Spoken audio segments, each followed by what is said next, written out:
नमस्कार मैत्रिणींनो, या व्हिडिओमध्ये आपण झाडांच्या कटिंग्स कशा लावायच्या ते बघणार आहोत।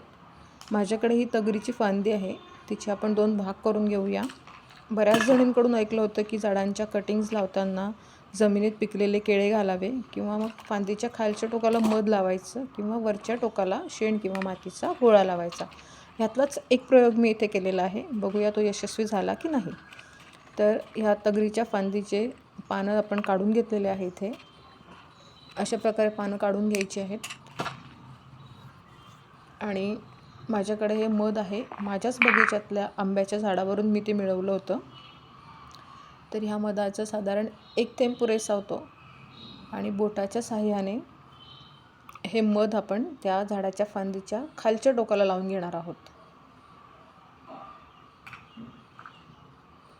अशा प्रकारे मध लावून घ्यायचं आहे आणि त्यानंतर ही फांदी आपण कुंडीत लावणार आहोत। पावसाळ्याचे दिवस आहेत, त्यामुळे पाणी टाकण्याची काहीच गरज नव्हती, खूप लक्ष द्यावंच लागलं नाही। तर बघूया साधारण किती दिवसानंतर फांदीला पानं येतात। तर 8 दिवसानंतर फांदीला पान आलेले दिसते, बघू शकता तुम्ही।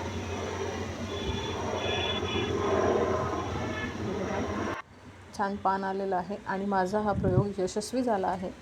तुम्ही हा प्रयोग नक्की ट्राय करा आणि तुमच्या फांदीला पान आलं की नाही, फांदी जगली की नाही ते मला नक्की कळवा, किंवा तुमच्याकडे जर अशीच एखादी पद्धत असेल तर तेही नक्की कळवा। धन्यवाद।